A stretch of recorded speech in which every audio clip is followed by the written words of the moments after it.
Welcome.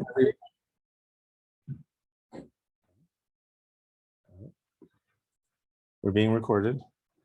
Welcome to the second in our colloquium series for this summer at the Aspen Center for Physics. I'm Josh Freeman, currently president of the center, and we're very pleased to welcome you all here, both here in person at the center and those of you, there's 30 of you so far online. I have to say just at the outset, we're extremely pleased both with the in-person and remote participation. Come on in. Several months ago, it wasn't clear that we would be able to have people here at the center this summer. We decided that we thought we would be able to, and so far I think it's been going very well. So I really want to thank all of you for coming and coming back to the center. As you know, last summer's session was completely canceled. So we're very excited to be able to welcome everyone back for this summer. So I want to introduce today's speaker, James Cho. James is a research scientist at the Center for Computational Astrophysics at the Flatiron Institute in New York City. He's also a research professor at Brandeis and an adjunct professor at the Stevens Institute of Technology. His research mainly focuses on astrophysical and geophysical fluid dynamics, and particularly in problems of understanding the flow dynamics of solar as well as extrasolar system planets, stars, and disks. James grew up in Maryland and lived for many years in the United Kingdom, where he was a faculty member at Queen Mary College in London. Before that, he obtained his PhD from Columbia University and was a postdoc at Caltech. And he's also been a visiting scientist at a number of institutions, including Princeton, Harvard, and Oxford. And today, James is going to tell us about atmospheric dynamics of hot Jupiters. So, welcome, James. Thank you, Josh, for the introduction. Oh, wait, sorry. One more thing. One more thing. I'm so sorry. I just want to make an announcement. I think I talked with many of you here the other day. We're going to be modifying our mask protocol starting this weekend, as I sort of discussed informally with a number of you. So starting on Sunday, our plan is that throughout the campus, in the indoor spaces of the campus, the policy is going to be, please wear a mask if you haven't been vaccinated. And so that's what the sign will say at the front door of the buildings. However, in this, in Fluke Forum, where we are today, because we have increased density over an extended period of time, we are going to want people to wear masks, as you all are now, regardless of vaccination status. But outside of flu, if you're in the halls, et cetera, and you're vaccinated, then you won't need to. So I just wanted to let people know. Apologies, Gina. Go ahead. So thanks again, Josh.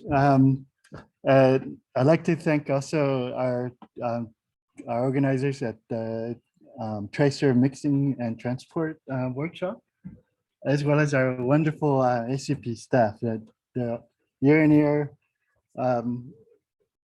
event, just wonderful staff. Okay, so today I wanted to tell you a little bit about something that I've been interested in for now going almost 20 years, and that's the flow dynamics of atmospheres of hot Jupiters. It's not working. All right. So for those of you who are not astronomers, right, I'd like to maybe begin with a little executive summary of exoplanets.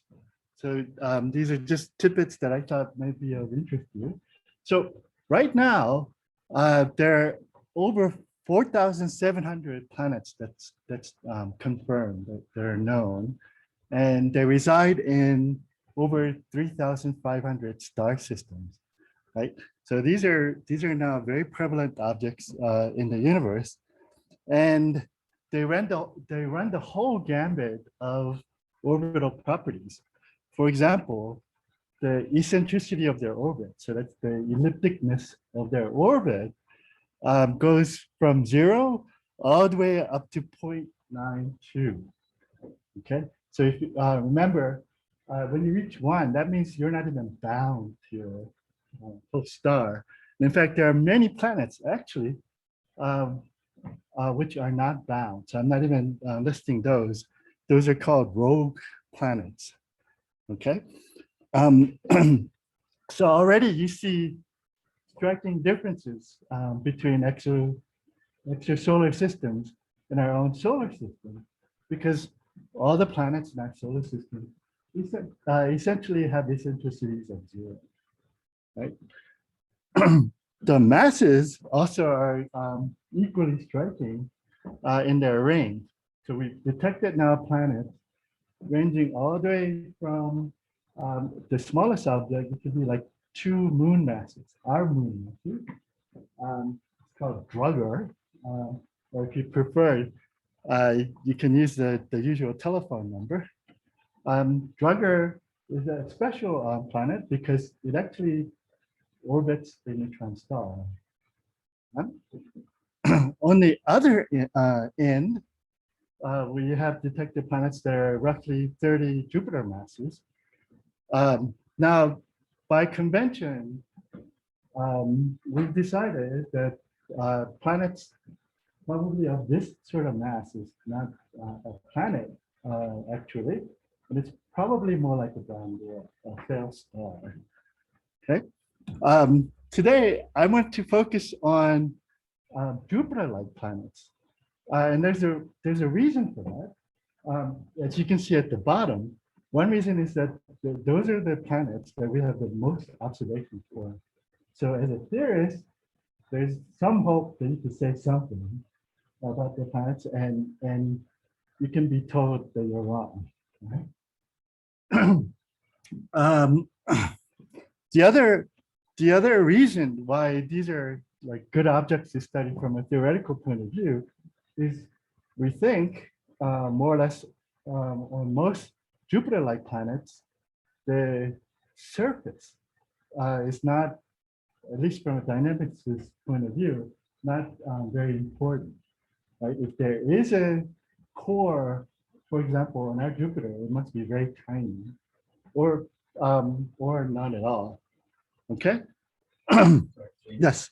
If you could sort of stay near. Oh, am I coming out of the view? So, Yeah, I can't help it. All right. It's hard, but for the sound for the people. Okay, so I did the prisoner tactic. All right. So the other interesting thing about these objects is many of them, in fact, about a fifth of them are orbiting extremely close to their host stars. In fact, the ones that I'll be talking about a lot today orbit their star at 0.05 AU, right? That's much closer than Mercury is to our sun. And the importance of that is that according to tidal interaction theory, if a planet is orbiting the star that close, it's probably spin orbit synchronized. Okay, that means that the planet is orbiting the star exactly once as it rotates once, right? So our moon is an example of this. The reason why we only get to see one side of the moon is because it's more or less in tidal synchronization. Okay. All right. All right.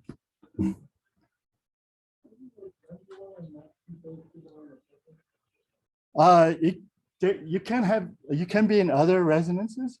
These are it's the most most likely resonance state. We don't really know for sure, but from simple theory, this is what we expect.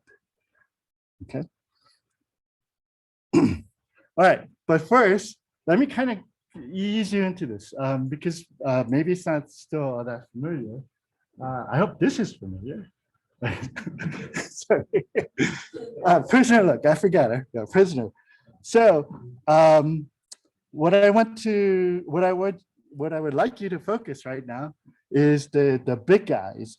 The big guys, as you can see, look very stripy, right? For a long time, and probably still is, it's been a long mystery where this stripiness, where these stripiness come from. Can we explain this from a fundamental fluid dynamics theory, right? Notice that Jupiter and Saturn have lots of stripes, and Uranus and Neptune are also striped, but only few stripes. Yahoo! Oh, that was Pluto. Okay, we kicked him out. All right. Okay. Long time ago in a galaxy far, far away, if we wanted to kind of guess at what hot Jupiters might look like, here's what an artist would have thought. Well, what do you see? Basically, it's a Jupiter that's been shoved very close to its host star. Right? It's got many stripes. In fact, we're going to discuss this kind of object quite a bit today.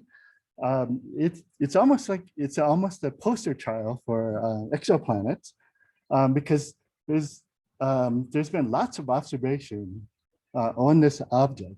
This object is called HD 209458b, if you can remember that.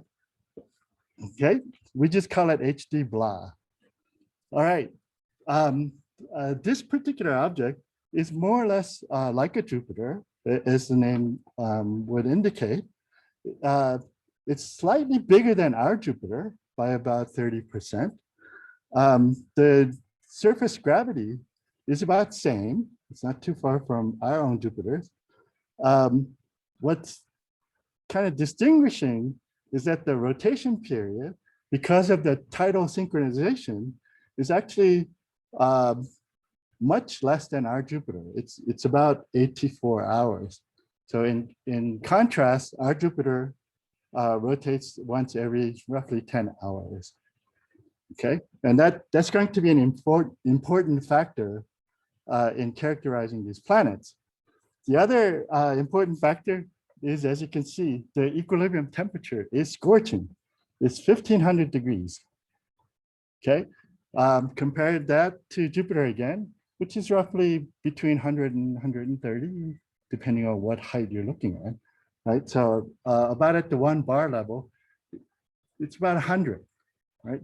So this thing is really hot, and it's hot because it's very close to its heat source. There's one more sort of physical parameter, important physical parameter that we need, and that's roughly the root mean square velocity, or essentially the dynamic or kinetic energy of the flow. We think we're not sure. We think it's probably around kilometer per second, so 1,000 meters per second. Again, contrast that with Jupiter. Jupiter at its fastest point is about 150 meters per second. Okay, so the problem comes down to this. Here are the physical parameters. Is that enough to answer the question, what do these hot Jupiters really look like? Does it look like the artist's rendition or something else? So let's chase it down. How do we chase this problem down? We use math, of course. There won't be that many equations, but I have to show a few. These are, what you're seeing is the primitive equation, so-called. These are actually the actual equation used to model weather and climate on the Earth. So it's the exact same set of equations.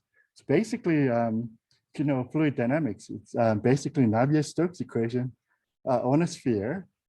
And the important things are that the equations are nonlinear. So you all know about chaos theory and so forth.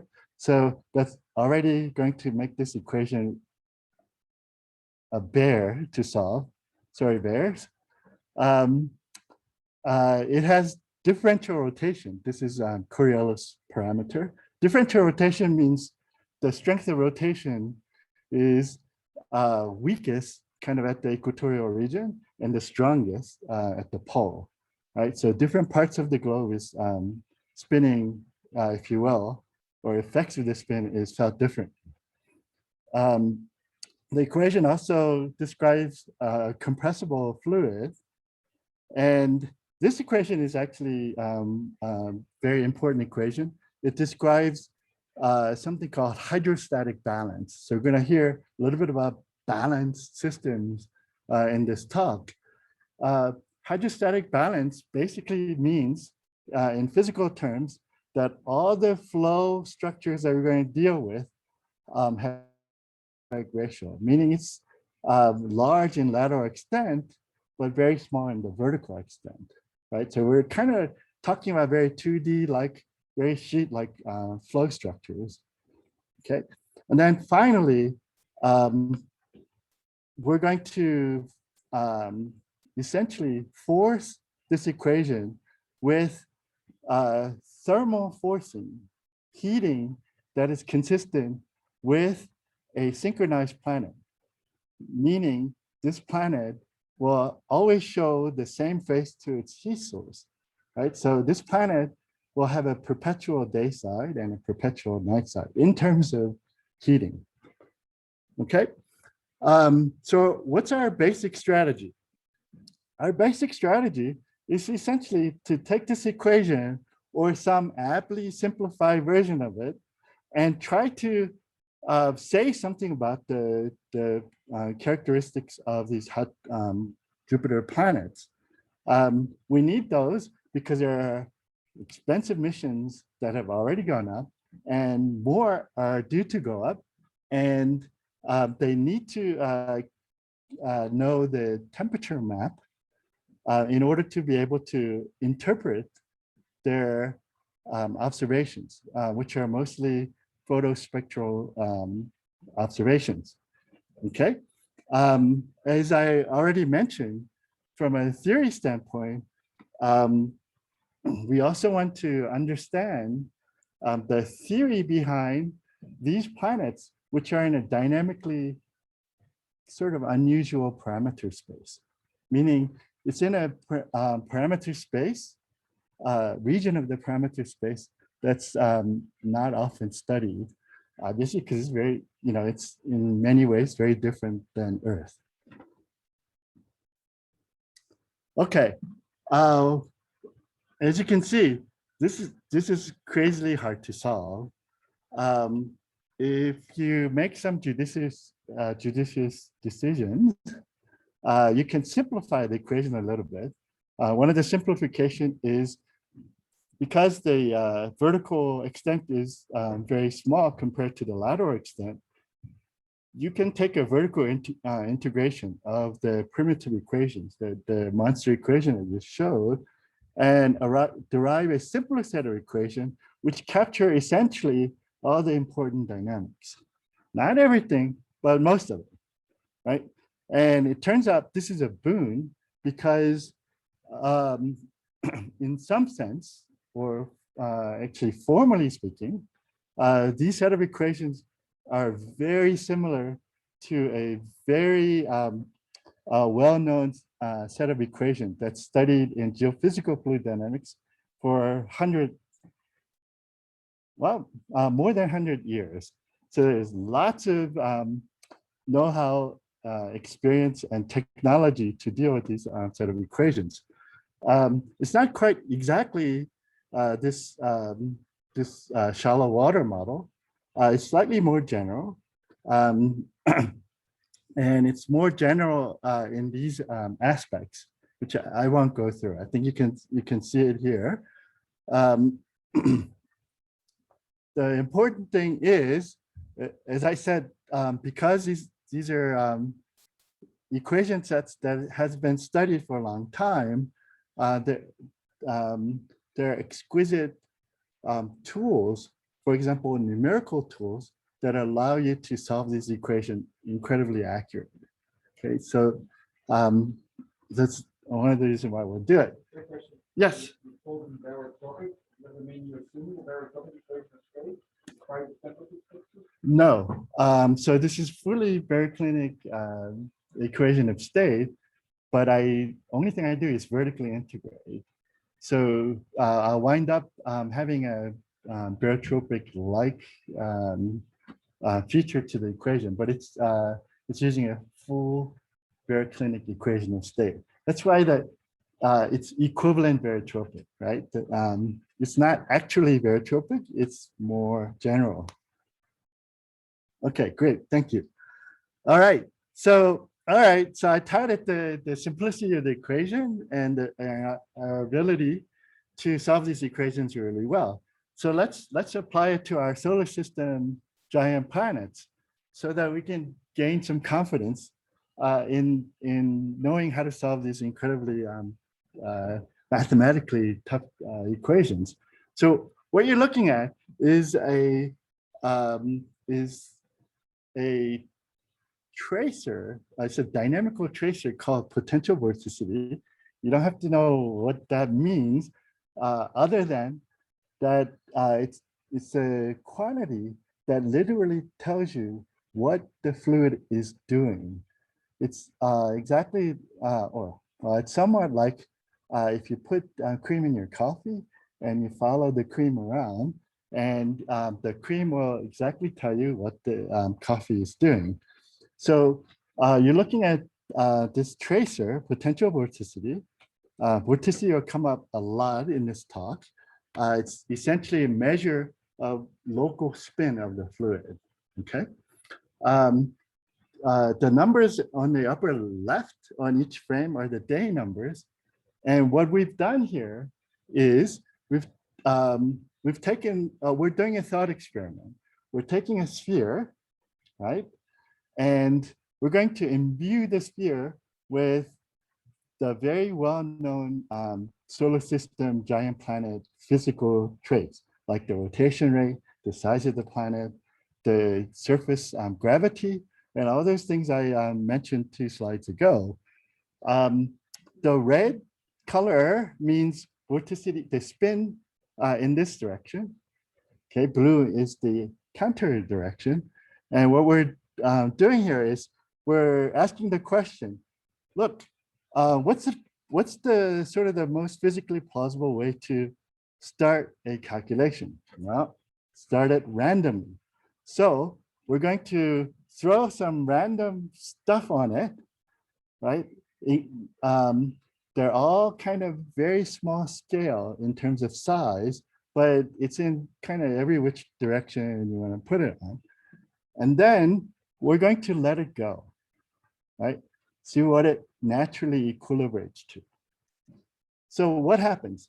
Essentially, independent of the planetary parameters, the physical parameters, most of them just quickly turn into this within 20 days or so.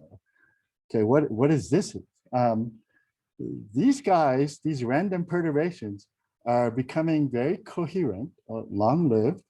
They're going through continuous mergers, and they get into this pattern.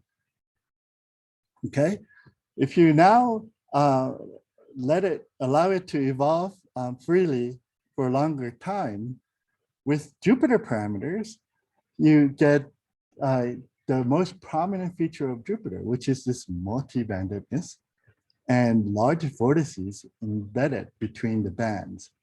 You almost get this for free, pun intended, okay? Well, is this a fluke? No. If we do the exact same thing with the Neptune case, we get something that looks pretty close to Neptune, right? What is happening here? We're using a very simple set of equations, well, simple in quotes, adding in just essentially 5 physical parameters, which we can directly measure and know pretty well, doing nothing but just starting the calculation with random stirring at small scales, letting it evolve, and then naturally go to states that looks pretty close to what we know. Yes.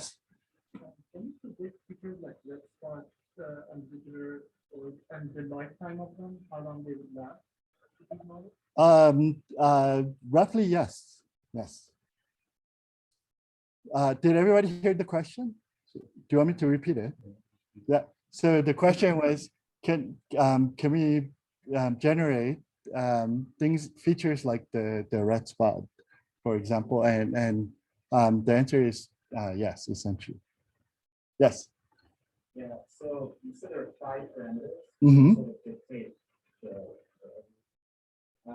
give a sense of what the most important one is. Excellent question. So the question is, out of those 5, which are the most important ones?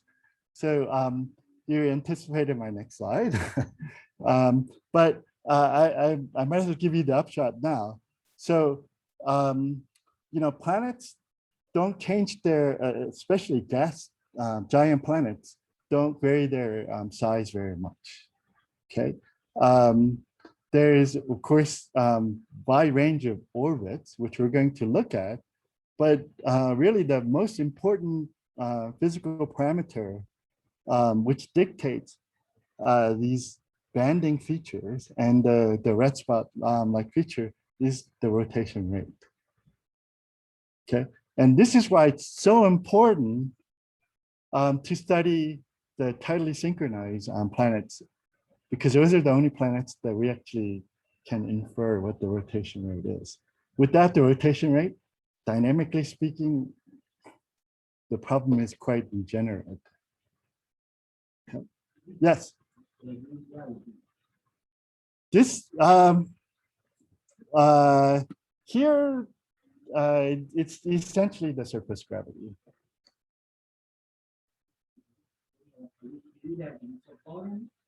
This is rigid bottom. This happens to be shallow waters without topography. So it's rigid bottom and a free surface. So it's what you're thinking of upside down. We don't have a solid core. So what we're doing is we're assuming that the atmosphere of the giant planets are strongly stratified, and we're essentially modeling one layer of the stratified. Right? Stratified means there are many layers to the atmosphere, and it acts. The motion is very layer-wise. So we're just extracted one of those layers, and that layer is roughly where the 1 bar pressure level is. Okay. There's not much difference actually between a reduced gravity model and so the question is, am I using reduced gravity model? And that model kind of assumes that there's infinite or very large depth underneath. That doesn't affect the dynamics very much, especially at the 1 bar level. Okay. All right. So let's continue on. Well, since we're doing simulations, we can actually convert those distribution of potential vorticity into something that's easily observable, namely the jet streams. So we all know on Jupiter and Saturn, there are, as we already saw, many east-west jet streams, right? And then few on Neptune and Uranus. So what you're seeing is a comparison between the observed jets on the left and the jets from the simulations on the right. And there are certain, a couple of features I want to really point you to. First, the simulations show that you can easily capture the gross features of the jet patterns, namely things like the number of jets. Not exactly, but pretty well. The jet spacings, the jet amplitude, and that's just from essentially a fairly simple calculation. You'll note though, what do you see? For Saturn and Jupiter, the jet at the equator is the wrong way, right? but that's okay. Why is it okay? Well, as I said, from a physics standpoint, it's a very simple model. And because of it, we know exactly why the jet at the equator is westward instead of eastward, like on real planets. Okay, it's essentially due to a planetary wave, which is very strong at the equator. Right, this is actually solving the equations properly. Right. So what do we get from this is now we know what is missing for what feature. Right, there's something missing for the direction of the equatorial jet. What is that? Well, oops. Oh, okay, I'm just gonna say it. What's missing is that I haven't included cooling, large scale cooling, which is operating on Jupiter. So Richard Scott and Pavani in 2008, I believe, have actually taken the same set of equations and added a term which represents infrared cooling on Jupiter. And lo and behold, the equatorial jet changes direction while keeping the number of jets, the jet amplitude intact. Okay, so so in the spirit of doing theoretical physics, we want to chase down each feature and try to figure out what physics is responsible for what feature of these things. All right, why is all this thing happening? Well, it turns out if you're dealing with 2D like structure and very turbulent flow field, it's well-known result in theoretical turbulence that if you start with structures at very small scale, so here you're seeing the kinetic energy spectrum, the kinetic energy as a function of wave number. So small scales here on the right, large scales on the left. And here's the corresponding what's happening in physical space, right? So we start off, like I showed you, with small scale random steering, and right away they start to merge, right? And in 2D turbulence, very different than 3D turbulence, because of the conservation laws that's appropriate for 2D, the energy spectrum, we say, shifts to the left. Okay, the energy preferentially goes to larger and larger scale. Physically, that corresponds to these vortices finding each other and undergoing continuous mergers. So they get bigger and bigger. Okay, so that's sort of the very rough picture of what's going on. You'll see that when you add rotation to the whole system, so that was for, see, no rotation, no compression, no nothing. Okay. We still have the nonlinearity in there, right? And that's nonlinearity is what's responsible for the inverse cascade, namely the energy, the whole spectrum shifting to the left, right? But if you allow things like compression, it kind of fouls that nice, picture. What's happening? If you allow compression in the system, the vortices that you see are kind of very not nicely shaped. It's not like the usual vortices that you see, like circles with filaments coming off like a spiral pattern. They get just kind of and they're very sluggish. What's going on? Well, the compression introduces an important length scale called the deformation scale. And this length scale, dynamically speaking, acts like the interaction length scale between flow features. Okay, so if this length scale is very long, then one vortex knows another vortex is far away, and it can simply interact very, very strongly. If this interaction length is very small, it only knows about neighboring vortices and doesn't play well with others.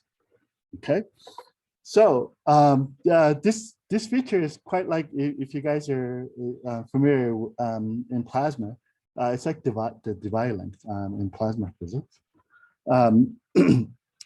So the introduction of compression introduces this new length scale, and the more compressible you are, the shorter this length scale gets. And that's why the vortices are kind of wobbly.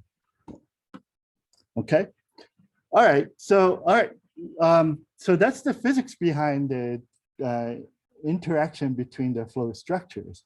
So having gained confidence in being able to do our Jupiters, right? Because we're doing pretty well. We can continue on our thought experiments. Suppose you take our Jupiter and literally start to bring it closer, right? So we're starting to get closer and closer to our picture of the hot Jupiters, right? What do you expect? Well, because of this business of the interaction length modification, as you bring Jupiter closer in, yep, the the atmosphere is getting hotter and hotter, and that's actually starting to reduce the interaction length, so that when you form those bands and jets, right? You're starting to increase the interaction length. So when you form those bands, unlike the Jupiter case, here the bands are now able to see the neighboring bands and start to interact band to band, right? So the banding structure that you create kind of becomes more diffused. You still have bands, but they're not as crisp and sharp as you see on Jupiter, right? So this is the contours of potential vorticity again, so you know exactly what the fluid is doing. In fact, in geophysical fluid dynamics, potential vorticity is like the paramount variable, right? If you know potential vorticity, from that you can construct almost everything you need. Later on, when we get to hot Jupiters, that becomes less so. But in any case, here, the way to read this is if you have alternating tight and relaxed gradients of potential vorticity, like you see on the left here from the side view, right? That corresponds to east and westward jets, right? So in this case, the tight and relaxed features are kind of getting more smoothed out, right?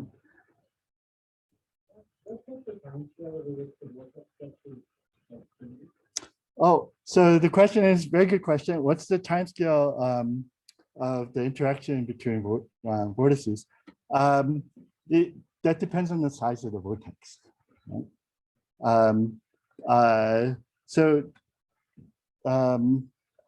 Small ones effectively see really long interaction length. Right? So they interact very quickly. The very large ones actually can become unstable if they're too large compared to the deformation scale. And that's because a very large vortex structure, if it's much larger than the interaction length, effectively one side of the vortex doesn't know that the other side exists, right? It loses its coherence. So that's where the instability comes from. Okay, now we've done that thought experiment. It's time to really bring this thing in and lock it in. Okay, so we've locked this planet in. What does that mean? We're zapping this planet, heating it. In the right hand frame, AS stands for antistellar, So the right side is substellar. So this is where the heating is coming from. The left frame, you're looking at the antistellar point. So you're looking at the night side of the planet. Okay, so because we're using pseudospectral algorithm to solve the equations, we can really do well with accuracy. Yes.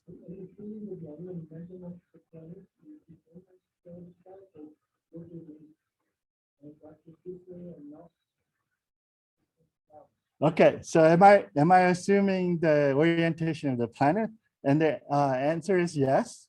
So from tidal interaction theory, if there are several quantities such as the rotation rate, the eccentricity, and the obliquity, and they kind of have their time scale, which things operate.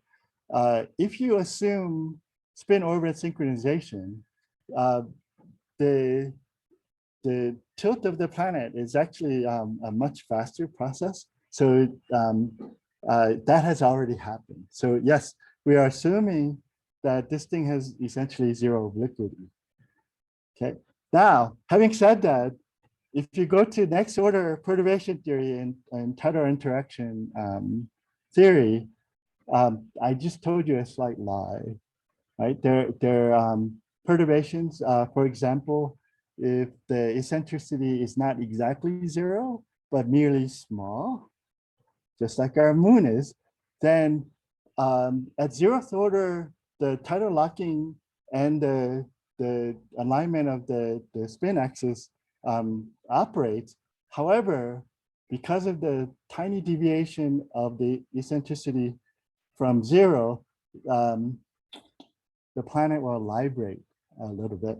So if you were sitting on the moon, right, and you looked at the Earth, you'll see the Earth actually wobble. And that's because the moon's eccentricity is not zero, it's small, it's 0.024, I believe. Right? Okay, so, but let's not worry about that complication. So, but actually, very good question, because these are things that we are working on right now. For example, transport and mixing due to libration properties. Yes, please.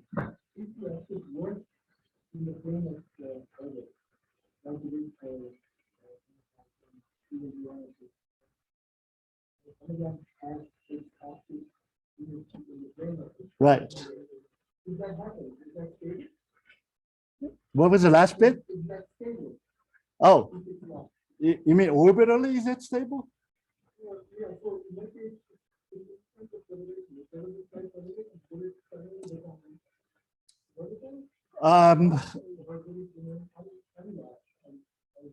They would generally, it's stable. It's generally stable. In fact, we already have an example of this in Uranus. So Uranus is tilted almost, actually it's more tilted by more than 90 degrees. It's tilted by 93 degrees. Actually, it's kind of amazing that the planet is on its side in its orbit, right? So it's getting heated on the North Pole, right? So naively, you might think, oh, you're heating the pole, so the flow should just kind of emanate from there and go to the other pole. Not so. It still has this banded structure. Okay, so rotation is really, a strong factor in the flow dynamics. Okay, so if I answered your question, I would like to continue. So what I'm showing is, again, the potential vorticity for our HD blob planet. I really want you to take a look at how different we think the hot Jupiter should be if you solve the equations correctly from the artist's conception that I showed earlier, right? In fact, this almost looks like the Earth. Not down here, but in the stratosphere, where the flow on the Earth is dominated by a planetary scale polar vortex. right? This polar vortex, which controls our climate very strongly, and also controls our ozone hole evolution, for example. And we have such peace on this planet. Okay. What's going on here? Well, also, before I continue on, you see the effect of the forcing now. The forcing is really hot day side, cold night side, right? If you want to use bogus jargony words, mode 1 perturbation. So you see the perturbation happening. So from the side, you have this very planetary scale wavy pattern. And that's what we call planetary or Rossby waves. Okay, it's huge on hot Jupiters. On the Earth, especially in the latitude that we're in, it's got more wiggles. Right, it's mode 6 or 7, or sometimes it's 4. But this thing is truly large scale, and the undulation here is massive, so it can generate smaller scale storms. Right, so I want to point out that it's only at this sort of accuracy and resolution you're able to capture these kind of features. Previous to this method and calculation, none of these features were captured. Yes, Navarro. Why is potential vorticity gradient?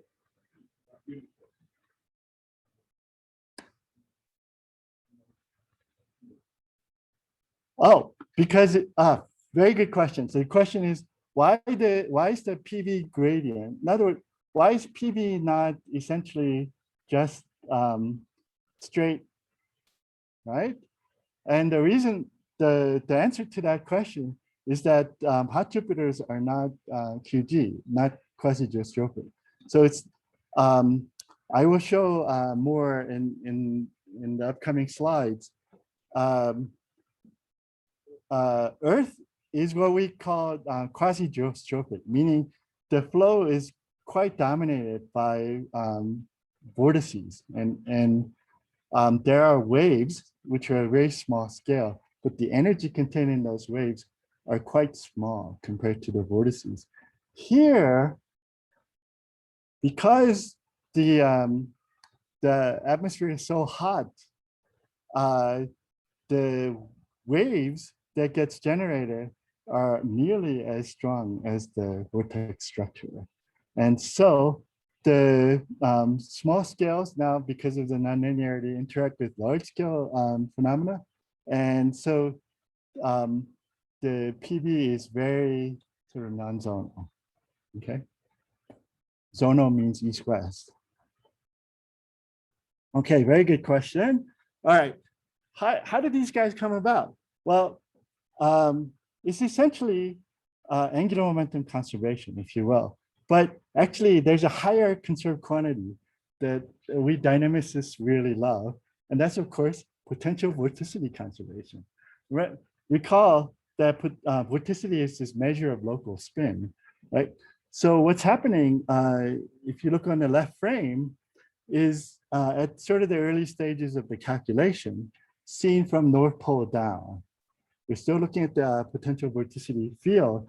And what's happening is you create vortices, right? Because the rotation gradient is stronger at the equator than at the pole, right? The vortices, they want to merge together, as you see here. As they merge, it draws out these filaments, which are very small scale. And because we're doing numerical calculation, there's still some dissipation in the calculation. And those filaments get wiped out by dissipation. Oh, but we still have to conserve potential vorticity, right? What are we going to do? Well, potential vorticity, because of the differential rotation, naturally has higher value at higher latitude than lower latitude. So when the vortices lose its vorticity through filamentation and ultimately dissipation, it climbs up the latitude to get more, of PV. So that's what you're seeing here. Eventually, all these guys will keep going to higher latitude. There's a second effect. We live on a sphere. Everybody knows that, right? And as you go toward the pole, you run out of space. So there's a geometric factor as well. So put those two things together, eventually all these vortices will come very close together and form a monolithic polar vortex. Right? So that's the physical mechanism for why those guys are forming. Okay, and this works well for hot Jupiters, especially because the planet is very hot. Therefore, it has very long interaction length. So this vortex has no problem interacting with vortex almost across the planet.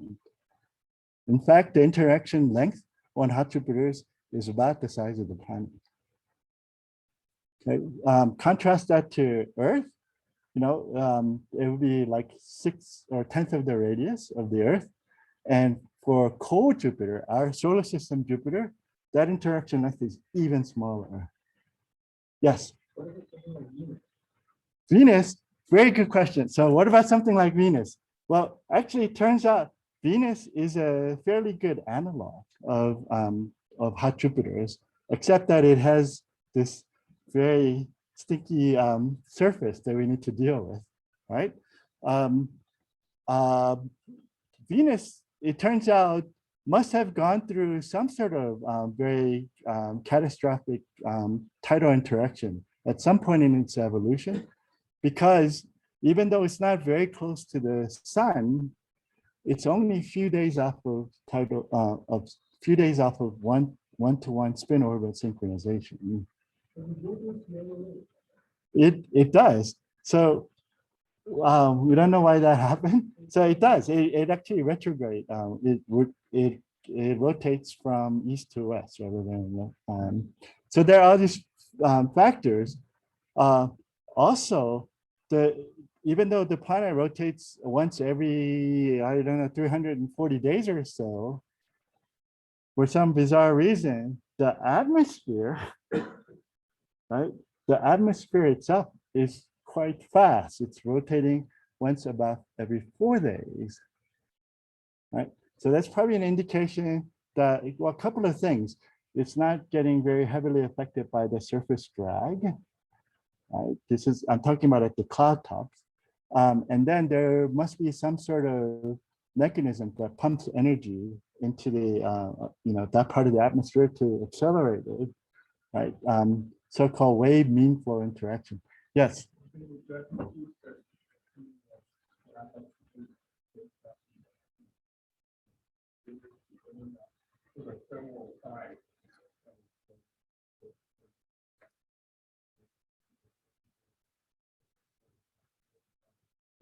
Right. So Noboru is pointing out there's a Japanese group published last year tidal thermal wave mechanism for accelerating that is a commonly invoked mechanism for it. Okay. I'm going to speed up a tiny bit. This always happens. I have much more to talk about than there's time. Since I'm in the astronomy group, and it says in your contract, you have to do stuff that's observable. You can't just do solve equations. So ultimately, the reason why I'm doing this is, of course, I need to figure out what the temperature on these planets look like, so I can hand it off to spectral modelers or atmospheric retrieval modelers, and try to predict what they're going to see from our space-based telescope or ground-based telescope, right? And here's an example. You just saw this feature. Well, this is kind of like at the 5-bar depth on hot Jupiter. At that depth, the flow is still pretty closely associated with temperature, as if we were almost QG, but not quite, right? As you go deeper down, that works better. As you go higher up in altitude, that doesn't work at all, right? So we're kind of somewhere in happy medium altitude. So we can turn the flow into temperature maps. And again, those numbers are day numbers on the upper left of each frame. You're looking at now temperature maps from the night side. And because the vortices are the huge features on these things, and they're intimately tied with the temperature is being modulated by what the vortex is doing, right? So if you're an observer and you look at the planet is rotating with its intrinsic rotation rate. On top of it, there's a vortex that's going around. It's modulating the temperature signal that you would see. Okay. All right. Let me kind of get to. So all that was kind of using very simple shallow water calculation. Well, we've kind of we've come a long way since then. So we're actually able to now solve the full primitive equation and a pretty good resolution at equivalent resolution, actually now slightly better even than what you just saw. Okay, so now I'm going to tell you a little bit about what's going on if you solve the full primitive equation. It's 3D, it's not 2D anymore. And a problem immediately occurs. How do you set up this guy, right? We don't know what the vertical temperature structure is. What you're seeing here on the left is sort of the commonly used setup. Like, most people in the business is using this setup. What you're seeing is the temperature profile is a function of height or pressure level. And the dashed line in the upper frame is kind of what we think ought to be the temperature of the day and night side, right? And what we're going to do is we're going to start from rest, let the flow evolve according to this temperature difference, this day-night difference. And this day-night difference is the temperature to which the naturally evolving temperature will relax to with certain characteristic time, which is shown in the lower frame, okay? So the most important thing to take away here is the day-night difference, temperature difference is quite high at the top, and the relaxation timescale is quite short. As you go deeper down, the day-night difference is very small. In fact, at some point it's 0, right? It's almost like the regular Jupiter. And the relaxation timescale becomes really long, right? So effectively it's Jupiter downstairs, right? And that kind of makes physical plausible sense, because you're saying, even though the planet is very close to its star, there is some depth beyond which the starlight can't penetrate and thus provide heating, right? For us, the importance of this thing, upshot, is that this is a quite violent setup, violent from a numerical simulation point of view. In the lingo of the subject, we say it's ageostrophic, right? It's horribly not like the Earth. In what sense? On the Earth, the rotation is very strong, so it tends to counterbalance any sort of heat or pressure gradient resulting from heat gradient. Here, the heating gradient is much stronger than the rotation can ever try to balance, right? And the ultimate end effect of that is to generate very energetic small scale features all over the place. That's an intrinsic property of hot Jupiters. That's what makes it intrinsically different than any of the solar system planets. including Venus, right? So what happens if you solve the full equation? I'm showing you the, well, this is vorticity, but vorticity is not too different than potential vorticity here because the rotation rate is so weak. Showing you the field in Mollwada projection, so you can see the entire field. Left is kind of higher up in altitude, right is lower down. And the first thing you'll note is you get these gigantic, ginormous storms. And it's a particular kind of storm. It's a storm pair. And it's a rotating, counter-rotating storm pair. Like in the business, we call these modons. The term comes from oceanography, where they used to do mode experiments. And because these pairs are so coherent and long-lived, you know, so they're called mode-ons, like protons and electrons and so forth, right? It's huge. And you can still see at the top, you know, kind of modon as you see at the bottom. So these modons are pretty vertically coherent. They slant slightly, but you know, at 0th order, they're like vortex cylinders. Okay. Well, given the way we set things up, we kind of have a pretty good idea how these guys form. Okay, so you see the word hetons up there. It's similar to modon, except these are heat or variclinic structures. So these are formed by gradients in heat. So they're called hetons, right? And in the oceans, these are you know, very often observed. If you do linear analysis, so take the equation and just linearize and crank through, you can see that for 2D, so like at certain height here, modon-like structure is actually a free solution to the linearized equation. So it's not surprising you would see those kind of structure. Unfortunately, this is normal mode analysis, quite simple, pure 2D, without any background flow. So it's quite, you know, simple, idealized situation.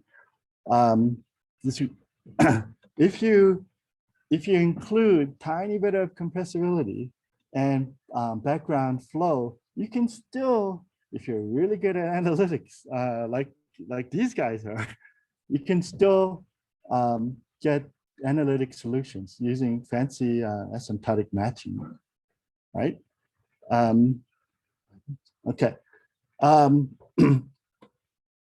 Well, that's about as far as you can go with analytics. No problem. We have really good numerics at our disposal. So if you solve the full perimeter equation, what you get are these heton structures. Heton is just one cylinder, but now there are two of them. We're just looking at 90-degree swath from pole to pole. So these things are known as heton quartets or hetonic quartets because there are 4 vortices. But actually, the exact same thing, anti-heton is forming on the night side. So on hot Jupiter, there's a heton octet. Okay, these hetons form early on, but because the top of the atmosphere is forced so hard and bottom very little, the flow speed at the top is very high compared to the bottom. So the whole thing just shears off right away within days. However, because it's still rotating stratified fluid, what gets left at the bottom will slowly get coherent all the way to the top. And then that's the modon that you're seeing right, in the previous picture. All right. Just kind of sample of what we can do now. This is for people who who find the number meaningful, this is T682 resolution in spectral calculation. Without exaggeration, it's at least an order of magnitude higher resolution than anything that's been done so far, right? And it's full 3D.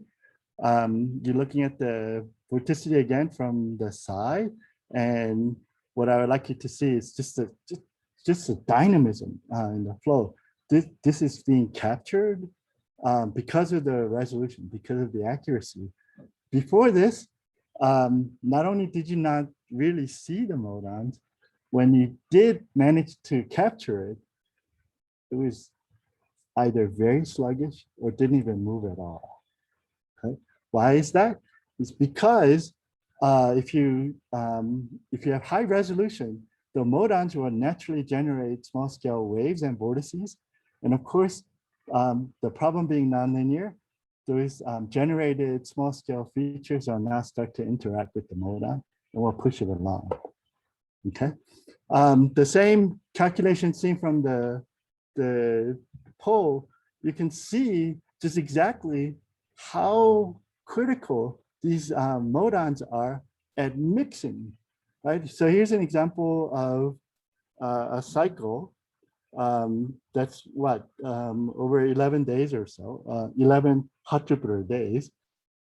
Modon gets formed at the substellar point, more or less, travels around kind of very chaotically, but it's not just traveling as a simple blob. Incredible things are happening at its boundaries. Its boundaries are like fronts or frontal zones in meteorology. Those frontal zones are going so fast that it's unstable and it's generating more storms. And as the modon comes around, right? As the modon comes around, it's literally spewing and dispersing all those smaller scale storms. Now, I say here small scale, right? And I say, oh, these are large scale modons. I want you to get a feel for, you know, what bigness mean here. So the Great Red Spot on Jupiter, which is the largest storm that we know, right, is about this big on this scale.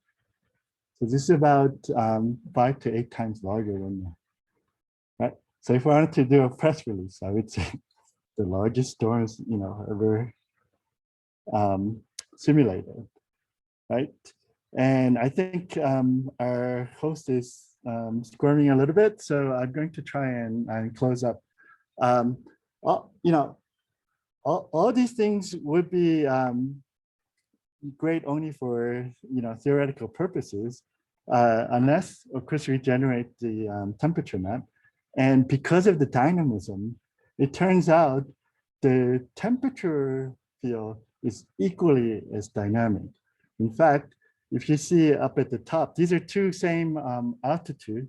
Not only is the modon now a coherent structure moving the heat around, not only the heat, but it's also moving the cold around from the night side. So actually, if you ask, what is the day side or night side on this planet? It's like unclear, like, you know, if you're on the planet, right? Because the whole thing is being mixed around. But on top of that, although this is a very almost quasi-periodic and robust feature, it would go like this for, you know, sometimes hundreds of days, and all of a sudden transition into this thing, which is what we call a flapping state. So here the modon, instead of kind of translating around like this, it does this thing. Okay. So that generates a whole different sort of temperature pattern, right? So these are the kind of things we would like to capture very well for that, for observers. We can, you know, integrate over the disk to generate something that's more close to what the observers would see. And And I think I'm going to kind of end here. And I had I wanted to talk a little bit about magnetic fields and ionization, but maybe that's for another talk. And I just can, let you read the summary. And I would be remiss if I didn't at least get away with saying the very last thing, which is I want to acknowledge my grad student, Jack Skinner, and postdoc at JPL, Caltech, Haylife Esterson, from whom much of this work has been done, and from whom I learned as much also. So thank you very much.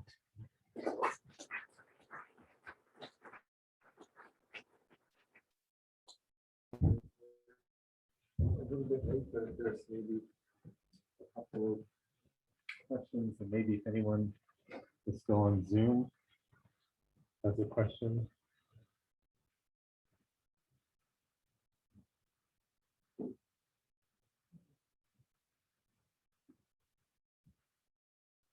Let's see.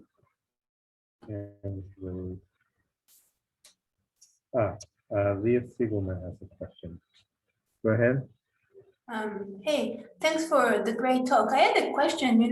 When you talked about the polar dynamics, you said you get like this big polar vortex, and we've seen recent observation of the poles of Jupiter where we had vortex crystals.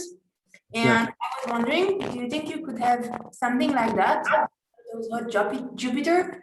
And if yes, do you have an idea of the mechanism that would allow that to be? Okay, so great question, thank you. So the question was on Jupiter, in the polar region, you see almost like a crystalline vortex pattern, right? There may be 6 or whatever, that's almost uniformly distributed over some latitude near the pole. Could we get something like that for hot Jupiter? And the answer is not likely, because those crystalline structure, we think, is formed because the fast rotation of Jupiter is actually preventing the inverse cascade to go through its full process. It's kind of truncating it, and it's truncating it at the spacing scale of those crystalline arrangement. This is still currently being studied, so I don't want to say too much more than that. But because on hot Jupiters, the interaction length is so long, even if you try to put vortices as an initial problem in those spacing, they will see each other and want to merge together. Good question. Thank you. Okay, I'm not seeing any other. We do have one more question. Let's make this the last one. And I can't tell your name from your Zoom thing, so please go ahead. Im Sensiva Mabu. Oh, Sen. Go ahead. You have to unmute.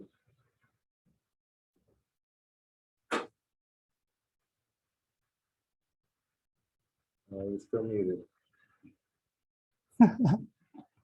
You could probably unmute yourself. Yeah, sorry, I'm unmuted. Yeah, I'm unmuted. So I had number one, I thoroughly enjoyed the talk. Great talk. The query I got is the crystalline structure of these vortices near the Jovian polar region you mentioned.